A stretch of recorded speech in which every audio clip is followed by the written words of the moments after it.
ভাই একই বাগানের ভিডিও বারবার করতেছি না, যত দিকেই যাচ্ছি ততই বাগান চোখে পড়তেছে। আর মানে কোন বাগান থেকে কোন বাগানে ভিডিও করব আমি নিজেও বুঝতে পারতেছি না। যা দেখি তাই মুগ্ধ লাগতেছে। আর এত পরিমাণ বাগান, আহ, আসলে এই ভাষায় প্রকাশ করা যাবে না।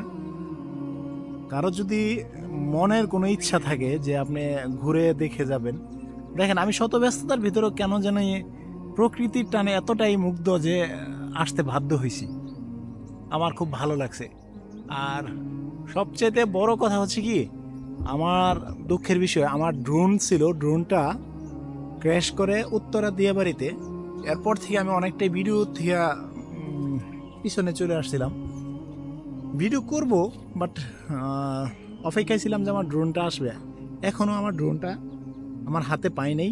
মাঝখানে আমার আরও কিছু টাকা চলে গেছে।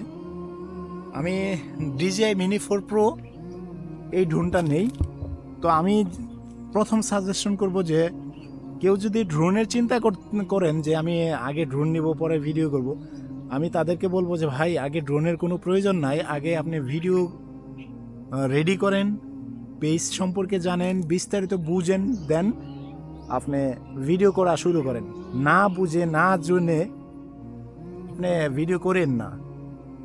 ভিডিওর পিছনে অনেক শ্রম দিতে হবে, আপনি ধৈর্য থাকতে হবে, ভিডিও করার মতো মন মানসিকতা থাকতে হবে। আর আপনি যদি কর্মব্যস্ততার ফাঁকে ফাঁকে যদি বলেন যে আমি অবসর সময়ে মানে ভিডিও করব, তাহলে আমি প্রথম সাজেশন করব যে ভাই স্কুলে মাঝে মধ্যে ছাত্র ক্লাসে যায় আর মাঝে মধ্যে যায় না, ওই ছাত্রদের ভালো কিছু আশা করা যায় বলে আমার জানা নাই। অতএব আপনি যে যেটা কর্ম করতেছেন, যেটা আপনার কাছে কমফোর্টেবল, আপনি সেটাই করেন। আপনার অন্য আরেকটা করা প্রয়োজন নাই। যদি আপনি ভিডিও করাটাই আপনার কাছে পেশা হিসাবে নিতে চান তাহলে ভিডিও করেন, আর তা নাহলে আসা দরকার নাই। এই কথাটা আমার মনের থেকে বললাম, মনের তৃপ্তি সহকারে বললাম, বলতে বাধ্য হয়েছি।